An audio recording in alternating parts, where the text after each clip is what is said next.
Hey, what's going on YouTube? It's CJ. I want to welcome you guys back to the channel. We're diving right into episode 6 of the JBJ 65-gallon reef build.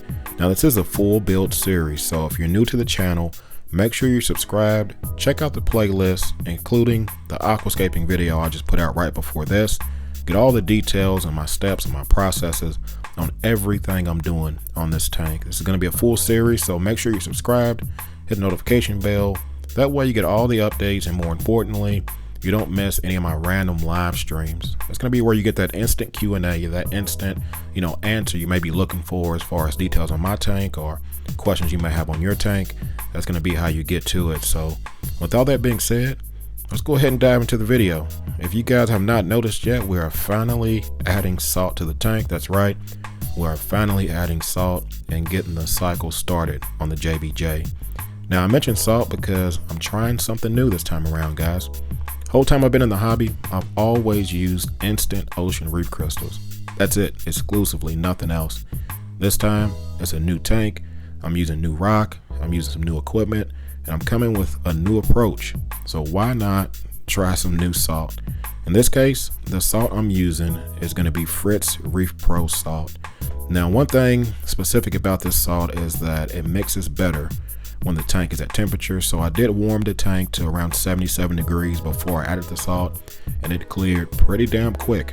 I gotta say, first impressions are pretty good with using this salt, so I feel like it's gonna be a good move for me. Now a couple other details I want to mention is I did aim low for my salinity. I'm only around 0.25 when it comes to the salinity on this tank. I found that in the beginning stages, you're gonna be removing water, putting stuff in, for example, adding sand, displacing water. So it's always better to aim low and be able to adjust your salinity up instead of being over and having to actually add more RO and lower your salinity. So I want to point that out for anyone that's new. Make sure you aim low. Don't go too big at first. It only took me roughly a bag and around a third as far as the amount of salt it took to get to that amount. So aim low is the main point. Now the next thing we want to address is going to be the Rockwork, guys.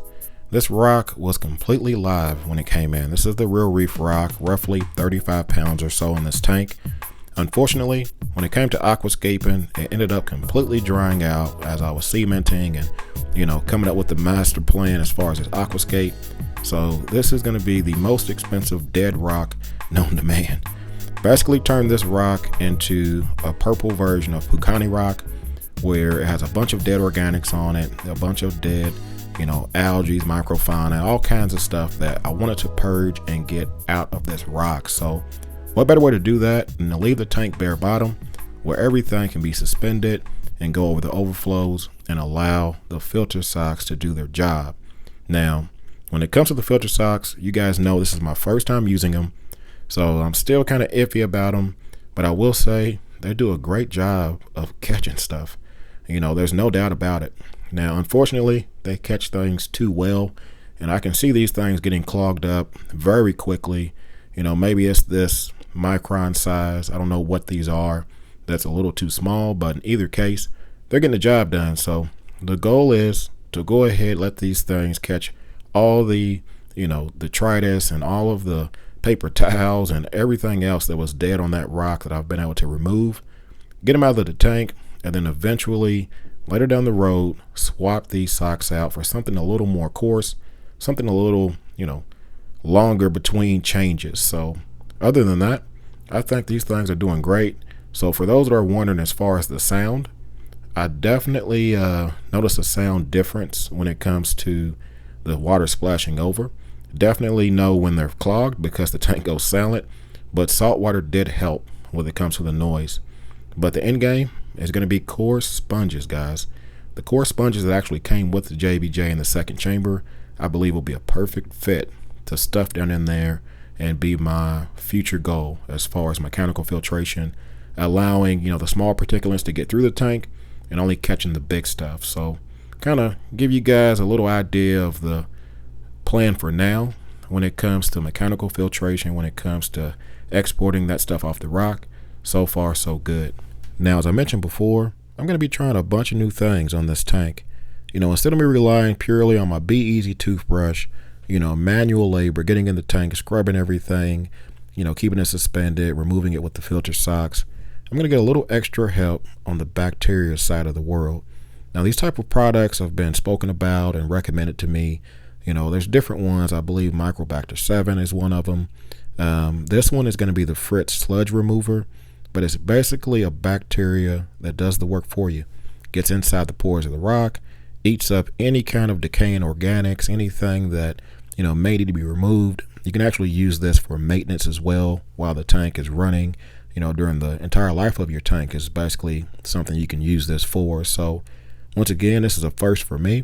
What better time to try it when I know I have organics on this rock that I need to remove, especially with it being bare bottom and with it being, being able to crank up the flow and hopefully be able to purge that rock and avoid any algae issues or nutrient issues later down the road. So the goal is no algae in this tank. Let's see if this works. Now, the recommended dosage, I believe, was 30 milliliters for 150 gallons. So I kind of overdid it a little bit. I did around 15 to 20. I got around 60 gallons of water volume. But hey, I want to give these guys a fresh start. So why not give them a little extra juice, right? And here we go, guys. This is roughly a week of me whipping out the Be Easy toothbrush, turkey basing the rock, attacking this rock from two angles. The bacteria is helping me. And I'm also manually continuing the process of exporting organics off this rock. Now, for those wondering, hey, why aren't you leaving that on there for the cycle? Guys, that is the mistake I made on the 120 gallon tank that led to months of fighting algae issues. So my plan is this: get everything out of here as much as I can, so that way I can control what's in the tank, meaning I can control the amount of nutrients I add to it. I can control a little more and predict a little more of the outcomes of the balance of this system. So, for those wondering, is it worth it? Just keep in mind, every tank is different. If you're not starting with live rock that died like me, or Bucani rock, if you just have normal base, real reef rock, or, reef rock from BRS or anything like that, that's the plain white rock, you just may not need to do these steps. So I just want to make sure I mention that for anyone that's new. You don't always have to mimic everything you see. Just take what you see as a way of doing things and make sure you apply what works for you to your tank. Now, for those new to the channel, you may have noticed the scape being raised over the bottom of the glass. The whole scape is floating 1 inch or so at this point, except for this area. The plan is to provide one piece of rock on the glass to hopefully manipulate any pistol strip goby pair I add to only use this spot to create the barrel. There's nothing worse than putting something in the tank that you expect to, create their home right in front of the glass where you can see it easy, only to have them find the perfect spot in the back of the tank to hide from you forever, right? I'll bio load and no show. I'm trying to avoid that situation in this tank. As you guys can tell, definitely tons of flow in, around, and under this rock. So, for anyone that's thinking bare bottom systems, once again, man, this is a fabulous idea. Highly recommend it. And hopefully for anyone that may have doubts about it, this kind of proves how well it can work. Now, to be perfectly honest with you guys, if I ever was to go bare bottom, this tank will be the perfect candidate for it. The Aquascape looks awesome already. The scape's floating. I'm confirming that the flow plan is working out perfect on this tank. And I'll tell you guys, it's definitely something I've thought about, and I will share my thoughts on that a little later in this video and let you know what I decided. Now, even though I have a ton of flow in my system, the scape's raised up, I'm keeping things, suspended as much as possible, there is still one single dead spot in this tank, if I even want to call it that. I don't even think it's a dead spot. I believe it's just a spot where the detritus is just too heavy to keep floating. So it's right in the middle rear of the tank, which is perfect for me because now I know where I have to go attack when I siphon this stuff out. Now, instead of doing a full-blown water change, rigging up a filter sock to a bucket, it's going to allow me to suck this detritus out, pretty quickly, capture it, and add that water back to the tank. So just a quick, FYI, quick tip out there for anyone that's new to the hobby that may want to do some quick maintenance on your system, and you have a smaller tank, with not a ton of water volume, and you don't feel like doing a water change. This is a quick alternative for you. So, after a quick siphon, the tank is finally going to be purged as far as organics. purge as far as the at least large detritus, and we are going to be ready to move on to the next step. And the next step is going to be finally adding substrate to the tank. That's right, I am not leaving this tank bare bottom. Now when it comes to the sand, I decided to go with the Tropic Eaten Reef Flakes. If you guys don't remember, this is the same exact sand I use on the 120 gallon system. It's a 3mm grain size, super clean. The only difference is this is the live variety of it compared to the dry version that I used on the last tank. And I want to mention that because this is the second time I've used live sand. The first time was in my nano system, if you guys remember my office tank. One thing I noticed that's different, this sand does not appear to have any chunks of shell or anything else in it. It looks like it's just clean sand, just like the dry variety of it. So for anyone wondering about live sand, does it have hooks and all kinds of stuff in it, this appears to be pretty clean stuff. So we're going to go ahead and add this to the tank. If you guys are interested in it, I actually got this from Premium Aquatics. I'll drop a link down below.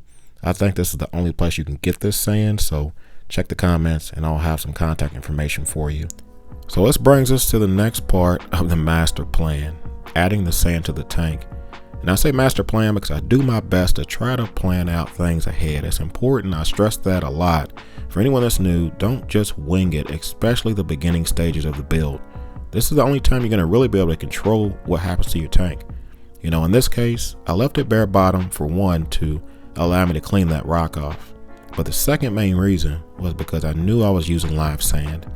I just don't see the point of adding live sand to a tank that has no water in it. Adding fresh tap water or RODI water, mixing your salt in the tank, and basically, you know, sacrificing that bacteria or killing that sand off. You might as well have started with dry sand, right? So, and I mentioned bacteria is because that is the point, guys.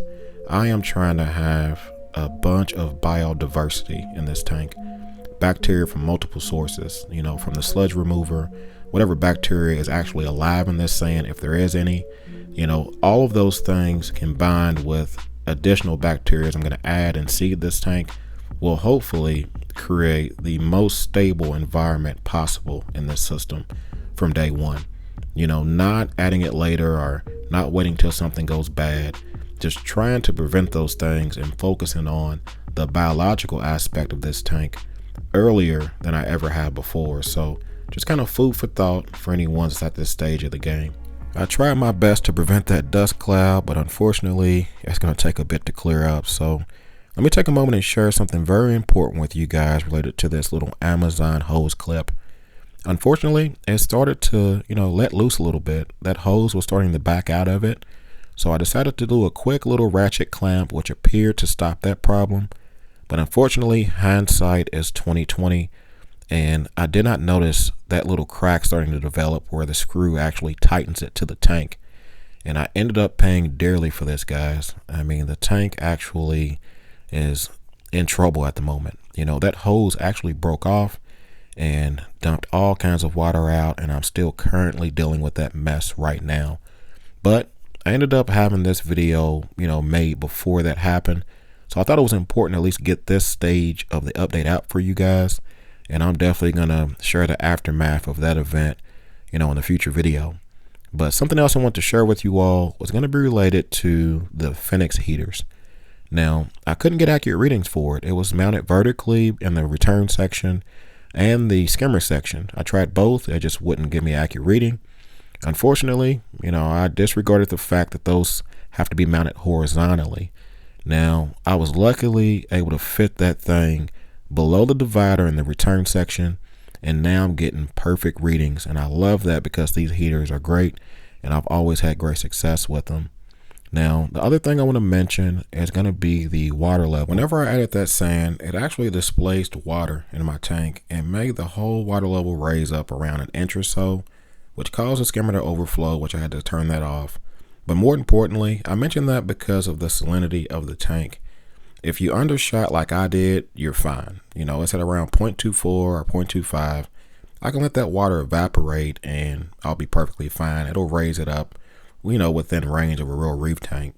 But if you were at exactly 2.6 and this happened, you would literally have to siphon out that water, or risk it raising your salinity too high. So make sure you pay attention to displacement.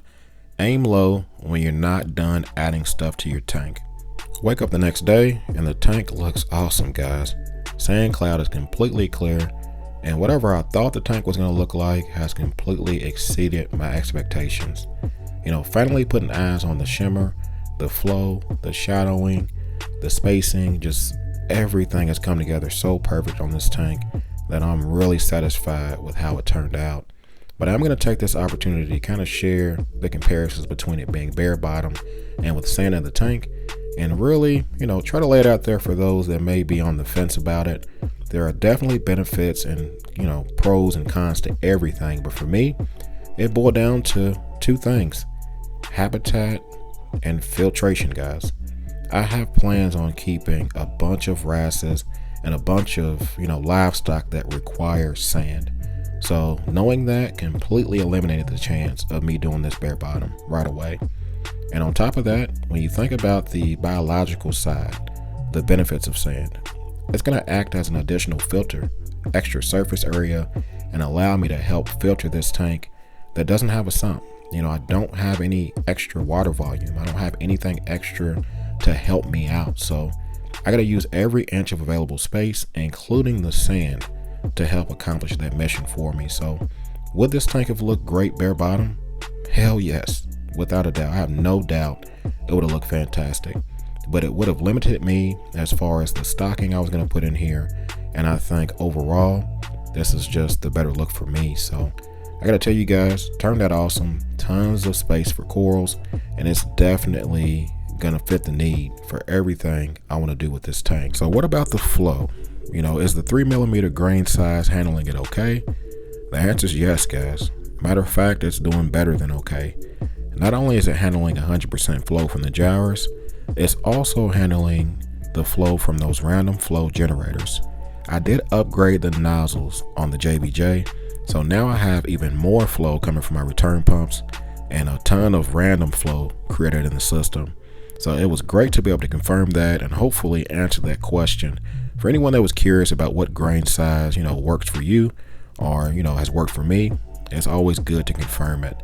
Now, the second thing I want to mention is going to be the floating scape. Did I cancel the benefits of it? Is it still going to work for me? I feel like it is. I only have roughly a ½ inch of sand in here. That was the purpose, just to have enough for aesthetic values and for habitat, but still not completely bury the base of my main structures. So some places it's visibly above the sand, some places the sand is kind of piled up a little bit, but ultimately, guys, it is not going to trap detritus anywhere near as much as it would have if it was on the bottom of the glass. So definitely, I'm happy how it turned out. I can handle the flow. Detritus is going to still be able to, be avoided, or at least more so than not. So I'm definitely satisfied with how it turned out. So at this point, what's next for the master plan, right? Well, for me, absolutely nothing. I'm going to set still for a few days and let this tank kind of keep doing its thing. The ultimate goal is to let those organics continue to break down, continue to provide an ammonia source for the bacteria, and let this thing keep cycling. I've added different bacteria from the live sand. I've added different bacteria from, the sludge remover. And then I will also start adding bacteria from the Fritz Turbo Start 900. Now, this is also a bacteria in a bottle. This is more so for when I add fish. So I'm not going to add much of it yet, but I will start introducing this here soon to kind of start letting this bacteria colonize the tank as well. For me, it's not as much about test kits as it is about just letting the tank do its thing. I will start doing water changes here eventually. Probably, the next week or so, start doing huge water changes to export things from the system. But I'm just not in a hurry. So far things are going along smooth. And one thing I've learned, rushing anything in this hobby always turns out bad. So when it comes to any other steps on this tank, to be continued. But first and foremost, we got to get the tank back up and running and get the tank going again. As I mentioned before, had a major mishap with that hose. I got a bunch of footage that I'm going to share with you guys later after I get things back up and running. So At this point, hey, we're gonna stop the vid. As always, you guys like, comment, subscribe. You guys keep doing what y'all do. Y'all be easy and happy reefing.